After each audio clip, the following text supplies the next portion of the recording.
Hello and welcome to Global News Factory. I'm your host Vikrant Thurdak.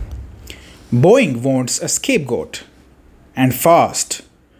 But sorry, we are not serving Air India on a platter.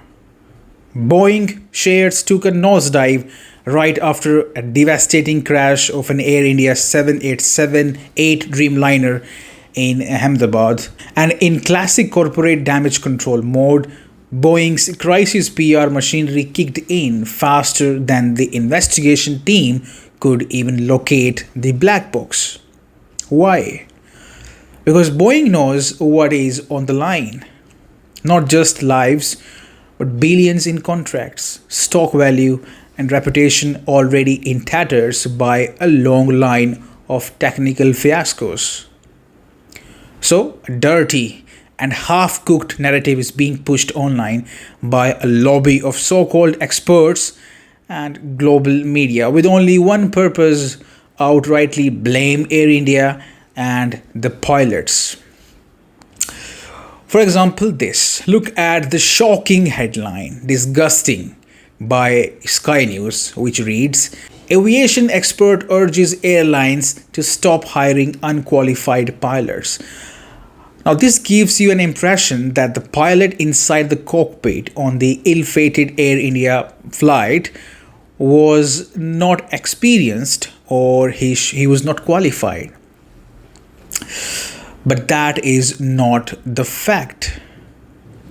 Here, blaming Captain Sumit Sabharwal and First Officer Cleve Kunder is not right, because they were two trained professionals with over 9,300 hours of flying experience between them. 9,300 hours, that is experience. And now comes the circus of theories. The first one of them is an unusual landing gear position. Let's see what the Sky News expert says, and then we will see what a neutral expert is saying. Let's have both bites side by side. Sky News aviation expert Captain Byron Bailey. I saw him on Sky earlier this morning. He's had time during the day to think this through. Have you come up with a theory? Do you think, Byron, that this might have been, and I know you don't like to say this, pilot error? Oh, absolutely, yes. It's kind of obvious. If you look at the video, Steve, long time, by the way, since I spoke with you. Yeah, two things stand out very, very well.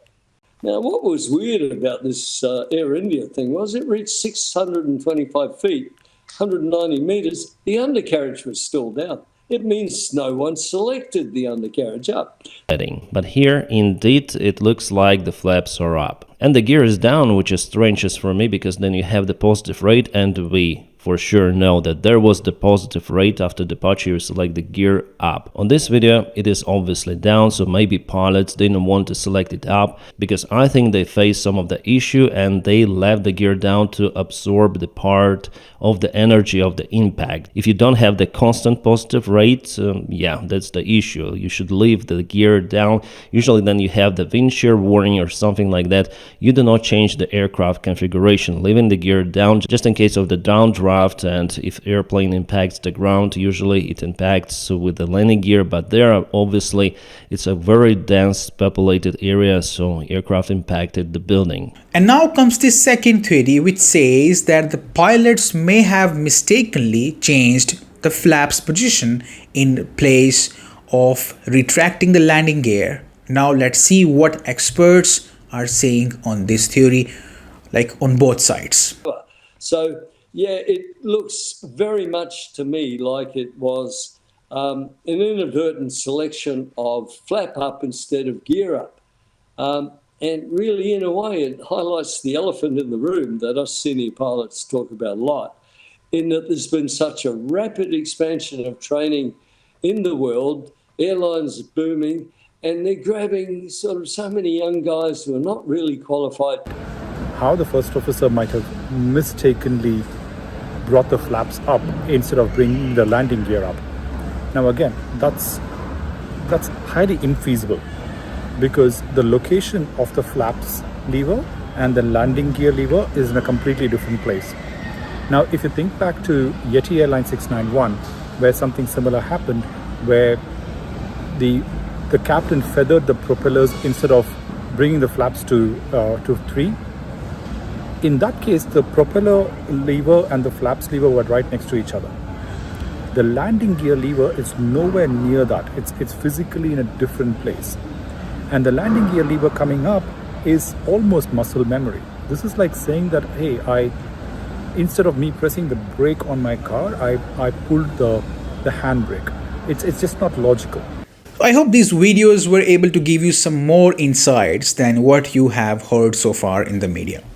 You know, what is worse than a crash? A shady hit job during a tragedy. Jumping to conclusions helps no one except, of course, the billion-dollar company that has the most to lose. Moving on, there's also need to broaden our analysis. It could be that none of the two, Air India and Boeing, had been at fault. There could be external factors too. Bird strikes, sabotage, or whatnot. Once again, let's hear from the experts on this. To me, here's what I see possible. A possible double engine failure. I see maybe a bird strike, right? We practice for bird strikes. Maybe this was solely, as far as my understanding, was the first time birds ever knocked out 2 engines at a low altitude. Most birds are always going to be at low altitude, obviously, but it was the first time a plane got taken down, lost 2 engines from birds. Maybe this was the second time, right? Solely got lucky and had the Hudson and put it down there. These people might have not been that lucky. So maybe if it's a bird strike, remember, that means that's not Boeing's fault. That's not pilot error. That's just worst case, like, oh my God, how did that happen? And maybe there needs to be new regulations on bird activity. So again, I don't know, but the way they controlled it down looks like they had just, like, somebody chopped the power and they were doing the best they could. Another one, this is a theory that's probably far out there, but remember, contaminated fuel, that's something we practice for. You know, when I was in the sim, you'd practice and you'd say, oh yeah, this airport was reporting, we had a problem with an engine. With contaminated fuel, we recommend diverting immediately. So, again, speculation and far out there, but like, I'm just trying to think of something that can cause right after takeoff to barely get anything. Like, what happened? I don't know. You leave the, I'm not, I don't fly, I fly the 777. I don't fly the 787. I don't know. The fuel pumps were like turned off or like what? I literally cannot think of what could cause this besides both engines just quitting. And then you got to ask, how in the world did that happen? So again, I would say, let us stop the media trial. Let the investigators do their job.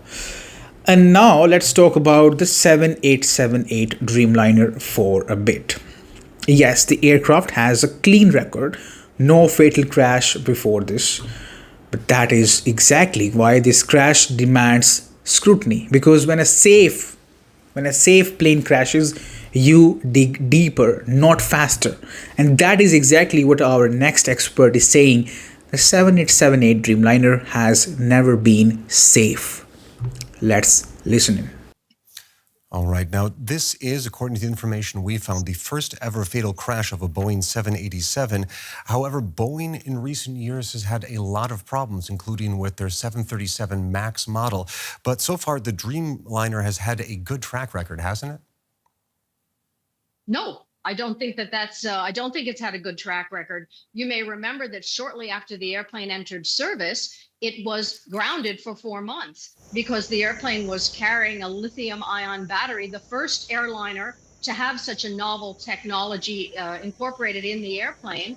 And those batteries were going into thermal runaway, which is a very dangerous condition. So all of the airplanes were grounded, and they were grounded for 4 months. So that right away tells you, okay, there was a design problem with the airplane initially.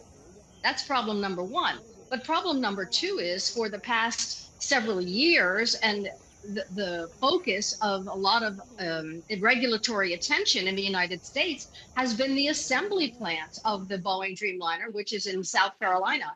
And there's all sorts of problems with the assembly plant. The FAA has been keeping its eye on it, as I said, for years. And there are many whistleblowers who have come to the fore to say that safety is being compromised and employees are being threatened to keep quiet about their concerns. One of those whistleblowers committed suicide while in the midst of litigation with Boeing over pressure being put on him. So I would not say that this is an airplane with a stellar safety record, though I have seen that repeated on television. I'd say this is an airplane that from the time it came onto the market was problematic and remains problematic, both for its design issues and its electrical issues and its assembly issues, all of which have been documented. And I want to give you insights from both sides. We talked about Boeing, and now let's shift our attention to Air India. India's aviation regulator, the DGCA, had imposed a massive fine on Air India 2 years back for a flawed pilot pairing that led to a trainee pilot being on a flight from Mumbai to Riyadh on July 9 of that year. So, Air India is not absolutely flawless. There are some serious concerns about Air India too. Air India has been under a continuous cycle of regulatory scrutiny for over 3 years now. In January of this year, Air India faced another massive fine by the DGCA for allowing a pilot to operate a flight without meeting recency requirements, which means the pilot must have done at least 3 takeoffs and landings in the past 90 days. Then in March last year, the airline faced a massive fine again by DGCA for violating the flight duty time limitations, risking pilot fatigue. So I gave you an overall picture that no one can be given clean sheet at this moment.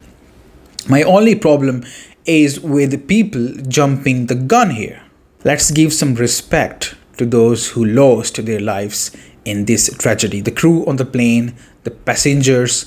Let's give justice to the truth, not to corporate spin. Until then, no scapegoats, please. No shortcuts. Take care. Bye-bye.